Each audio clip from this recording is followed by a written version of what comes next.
It's your boy James with the Stop Being Dirty. Stop. You know what's the hardest thing about protecting your peace? The hardest part about protecting your peace, not the garbage in the visual. You know what's the hardest thing about protecting your peace is the hardest thing about protecting your peace, the protection of peace, the situations that people put you in. When you get those old feelings back, that old behavior, those old reactions that you just wanna, that impulse, that anger, that aggression, those feelings in which you're just like, yo, hey, you gotta hit that reset button. You have to realize that you don't want to live like that no more. You don't want to be like that no more. You wake up, you go to the gym, you take a shower, you put gel in your hair and a dangling earring on, and you move happy as can be. You move happy as can be. Yes, I'm speaking because specifically it's like my peace, it gets tested. You get put in situations, similar situations in which you will act aggressively in, whether verbally, physically, knowing your capabilities, whether verbally, physically, that holds who you talking to, or do you know what I could. And you have to remember the things that you stand on, the change you want to make, which is a lot of times people's outlook and projection of you,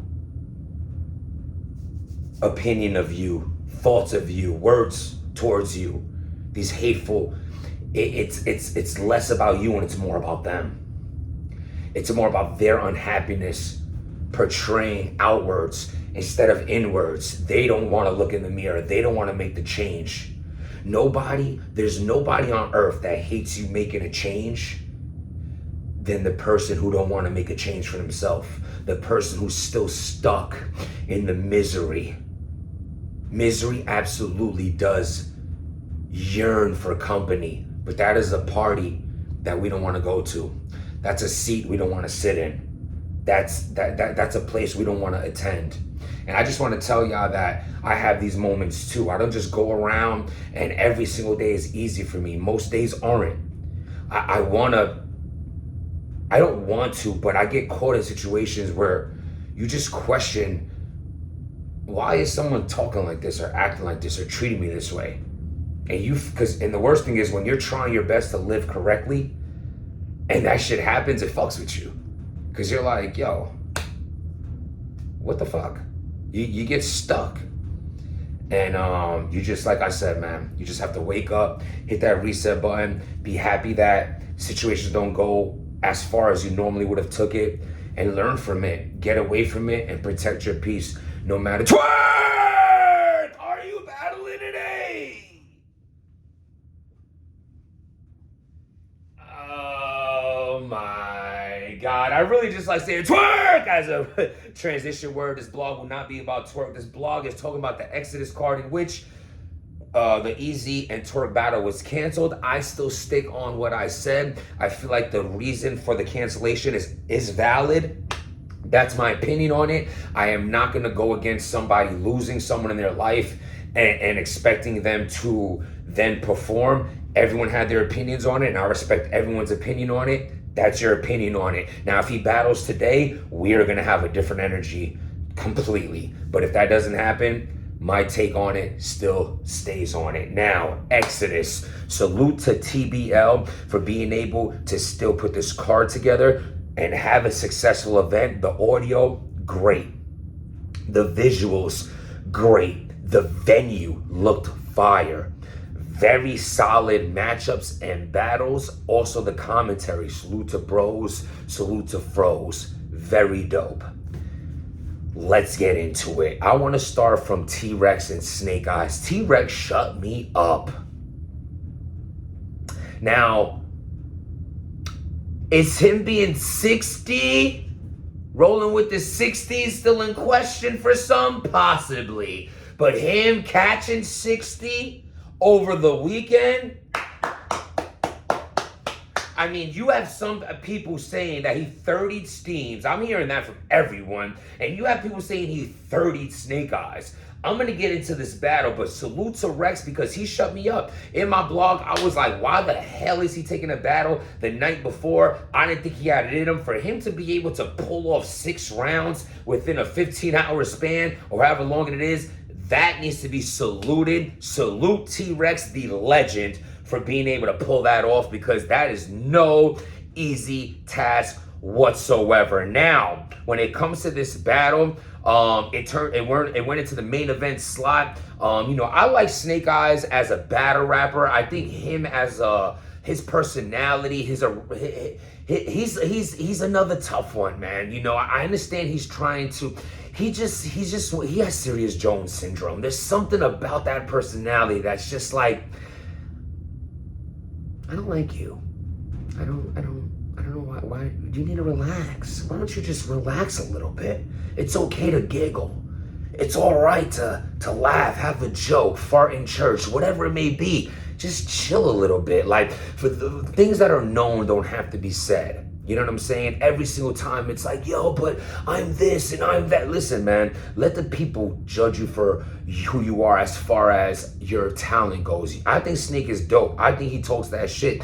At one point, he was saying, he was calling me out. He wanted to battle me on RBE.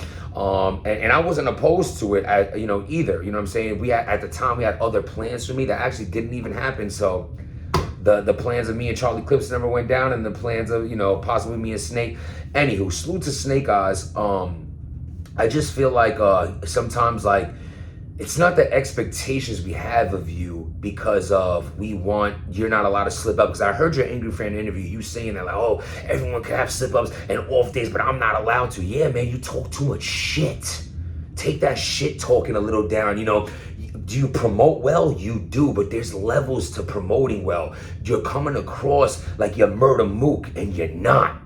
And I don't mean that with no disrespect, but the way you talk is like we're about to hear the most extravagant shit in the world, and then you overhype yourself so that a person is now critiquing yourself. When I'm going to smash a joint, I don't like talking sexual to her, overly sexual, before I take it down, because now I'm expected to be fucking, you know what I'm saying? Pornhub in the flesh. Next thing I know, I'm thinking I'm about to pull out the monster. I'm pulling up with the fucking sleeping lobster. Whatever the case may be, I might be off that night, me tired for work. I just have the limp because I'm 30 plus. You never know. You never know. Everyone has off games. And then if I talk all this shit that I'm about to drop 30 in the first quarter, and you know what I mean, I catch a leg injury on the tip off, she ain't calling back. So what I'm saying is, don't overpressure yourself going into a situation. Keep the promo at a certain level of promo, but when you don't talk, I think I understand what I'm trying to say, right? Snake, you don't have to listen to none of this. I don't know if you're gonna watch this. I don't know if you care to watch this. What I'm saying is, find a balance where you don't paint yourself as if you're this god tier, because then we're gonna believe you because you're a believable character in battle rap. And then when we see you, we're sitting on waiting for the greatest shit. With this being said, this was a good battle. This was a good back and forth. I enjoyed this battle. I listen, man, I'm gonna call it for what it is. Snake Eyes was not whack. His rounds was well put together, especially his second and his third. But I gotta keep it 100. This battle screamed levels. T-Rex looked like a legend. He had that aura, his pauses, his crowd control. There was definitely some gas, and there's nothing worse than your entourage being the ones gassing your shit. It was a little too much of that. I wasn't really rocking with that, but they were like overhyping things that deserved hyping. You know what I mean? It's not like they were overhyping trash. Rex was floating in that bitch. I have Rex, put it this way, I have Rex winning every round, but Snake Eyes didn't get killed. Does that make sense? My preference was with Rex the whole battle. Every time Snake went, I was like, oh shit, he's spitting. But just Rex had more, I don't know how to explain that legendary swagger to his rounds. It's just so clean, so smooth, so legendary. I don't know how else to say that. I mean, his name is Legendary T-Rex on Twitter. You know what I'm saying? There's no other way to put that. Speaking of, follow me on Twitter, just_Jims. And Snake wasn't bad in this battle. Snake was actually really dope in this battle. I feel like this night was a preference night. Like, if someone said they had Snake Eyes winning those last 2 rounds, would I be mad at it? I wouldn't. I feel like if that's what you were into, the way Snake was putting his shit together, because Snake was more rappy to rap, and he puts his shit aggressively and well together. But I have Rex winning this battle. For me, I have T-Rex winning this every round. The only clear round being the first. The second 2 was good back and forths. I preferred T-Rex. Going into, John and Swamp. Salute to John and Swamp. I was taking shots at John in previous blogs. So yeah, I feel like he hasn't been looking like John. He's been looking like just John. It is the truth. I feel like John's been losing fucking battles, and big battles, smack battles, known battles, Summer Madness battles. It has not been looking good for John. He probably has a lot of stress hearing all this. You know what I'm saying, bro? I don't care what anyone says. When you're dealing with a woman that you once had love for, and now y'all not together, especially a child's involved, man, that shit could fuck up your whole everything. And as fans, we don't care about none of that, unfortunately. But people do have real lives. But I'm not even trying to make, I literally am, I guess, making an excuse for John because he's not out here saying this shit. But you never know what someone's going through. I mean, the man literally has built his name to this legendary status, had his own league. I mean, John was the I was really rocking with John all the way back from the T Money Bags battle. Like, I rock with John always has. So when I have gave him so much love over the years, and I feel like he's doing shit, I'm gonna say you look like shit. You need a fucking win. And guess what? He got one. I had John winning this battle versus Swamp again. A great back and forth. This is another preference battle. I just feel like John was in another level. Like, the problem is when you're battling these vets, and I feel like this is a lazy thing that the person that's not the vet always does. You have to understand your creativity on how you're gonna mention something that's been mentioned so many other times against these vets because they've been around so long. Your creativity needs to be at such a high level, because if it's not, it just sounds like I heard that before. And it's just like, stealing bars, multiple choice, bullpen battle league, this case and this girl, and it's like the Swamp's round was a lot of that. I do want to say this. I wish I wrote it down, but Swamp had like a big haymaker in every round. Like, every round, Swamp said something. I was like, oh shit, that was crazy. At the same time, every round was structured in the sense of, I really like this third. Every round was structured in the sense of,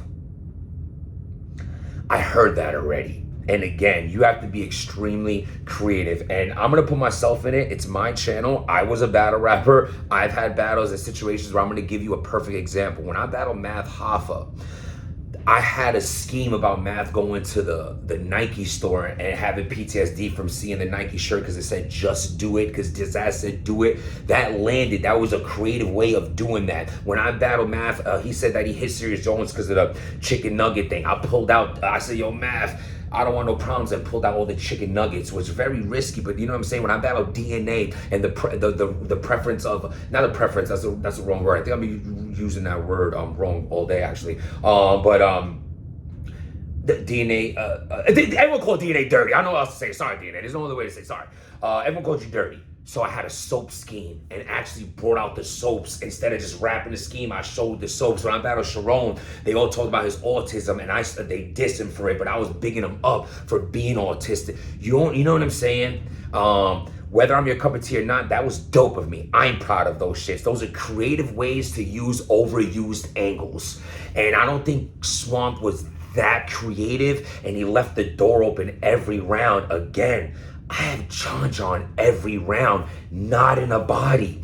These are battles, these are rounds that are preference rounds. Now I'm using it correct. It can go either way depending on which style you liked more. This was battle of the night. Every round can go either way. I have John every round. I think John was super dope in this. And salute to Swamp, because he's been battling with the big dogs, the top tiers, and he's made himself one. Is Swamp a top tier? Let me know in the comments. Hit that like button, hit that subscribe button. If you've seen this event, Write who all your winners in the comments, please. Do me a favor, because I'm super curious and I'm extra interested in anyone who watches this channel. I'm interested in your opinions on anything we talk about. Let's get into Shotgun Suge and Marv 1, lackluster. That was kind of a whatever battle to me. I was finishing up my workout and I was playing in the background. Shotgun Suge, I don't want to play this battle like it was garbage. The rounds were too short on Suge's end. Towards the end of the battle, Suge sounds like he's rapping and trying to remember his rounds. He does that a lot, but salute to him for showing up and doing him.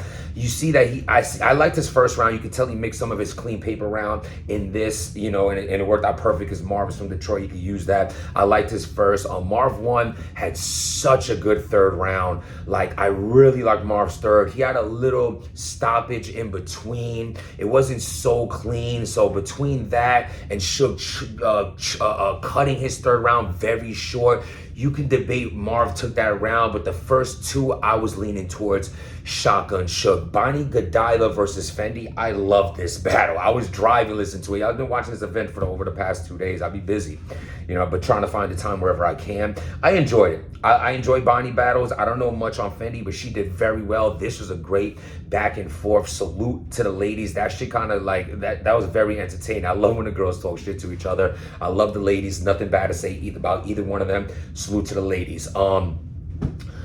Eliza Straight, this is the greatest I've ever seen of him, and I haven't seen much of him. I haven't seen many of his battles. He's not really my cup of tea. I'm not a big fan of him. No offense to him. I'm just like who I like. I'm allowed to do that. I'm not calling him trash. I actually think he was fucking great. Like, this guy was great. Him versus Los Preem, who I didn't even remember his name before this blog, and I will not forget his name now. Fire. I like his flow, his style, his sound. He is an original. He don't sound like nobody. I really like Los Preem. This again, a great back and forth. I can see people giving Elijah Straight this battle. I preferred Los Preem. Dope battle. This event overall had some good ones on it. Let me see, am I forgetting anything? Av, you gotta be shitting me. Those chokes, disgusting. You are a fucking vet. You want to be a top tier. Maybe you are a top tier. I don't know. I rock with Av. Always rocked with Av. When I see Av in person, it's always been love. I've been rocking. I battled in VA many years ago against Squeako. Salute to Squeako. Av was the man on Shark City and all. Listen, man, you can't be choking like this. I don't give a fuck about if it's short prep, then you don't take it. I'm sorry. I don't think I could perform this to my best of abilities. It's not my fault this battle. My opponent got changed. Whatever the case is, you want to flip and spin it. If you can't show up and get this, is what I'm saying. That's why I don't know, man. I feel like we're going to talk shit the way. Oh, Av backed out the battle, and then we're talking shit about that. So that's not fair to say. But you're choking 2 rounds like that, get your shit together. Saga was clean as shit. Saga was able to do it. You both had the same time to prep. You both had the same time. You weren't able to do it. You know what I mean? I had Av taking the first round clear, and then Saga obviously winning the second 2, which sucks because you give him kind of like, oh, your opponent choke points. That's why you won. But no, Saga was good. Saga was good. Av, come on with the choking, brother. You're better than that. Be better than that. You got to get scrutinized, because if you want to be a vet, you get treated like one. I just don't understand the you know, I'm saying the other, you know, people are coming at me for an opinion on the obvious. You know, it's like on Twitter, it's like, you got this guy and that guy. Oh, well, what are you talking about? And things happen. Okay, things do happen, but we're fucking professionals, man. You ever heard of going to work and leaving your problems at home? You don't bring that shit to work, and you don't bring your work problems to home. You have to be a man either way. You go to work and you perform to your best ability, and I don't give a fuck what's going on with your wife or your kids, because you're here to work. Your employers, your coworkers, your tenants, whoever the fuck, don't give a shit. Do your job. Do your job. When you go home, nobody wants to, you don't want to, oh, you're too tired to play with your son. You too sleepy to hang out with your daughter. You giving your wife attitude because you had a tough day at work. That's bitch shit. I'm sorry. And maybe I'm too aggressive in saying that, but I don't live like that. My bloodline ain't like that. My grandfather wasn't like that. My father ain't like that. It just ain't going to be like that. I'm not going to raise my son like that. You get it done because you're a man. You do what you have to do, even though you don't want to do it, but you get it done, and you do it as if you did want to do it with a smile, even though you hate doing it, but it don't look like you hate doing it because you got to do it, so you get it done. That's it. That's it. Let me think. Am I forgetting anything? Rex and Snake Eyes, dope. John, I got Battle of the Night. That was the Battle of the Night. Rex was the performer of the night. Av and Saga. Av had a really good first, choked in the other 2 rounds. The ladies, dope battle. Los Supreme, fire. Shotgun Sugar and Marv 1. Salute to Marv 1. I didn't show him enough love. He has some dope bars in there. If I'm forgetting anything, I am sorry. Yeah. Protect your peace. It's going to be tested. It is going to be tested. But what point, how are you different from anyone else if you're going to fall into overreacting? You cannot make change without making changes. You have to make a change in order for change to happen. And I believe in your change, and I believe in my change. And we're going to make mistakes, and you're going to have setbacks, and that is okay. Don't let anyone beat you down, and don't beat yourself down for setbacks. At the end of the day, things happen. As long as you're not out here with premeditated, malicious intent, you're doing just fine. We all make mistakes. We're all trying to be better out here. We're all different in our own ways, but one thing we all have similar, this thing called life, we're just trying to figure this shit out. We're just trying to figure this shit out. Set morals, principles, and boundaries that you don't break for anybody. If it ain't bringing you peace, then peace. Ah!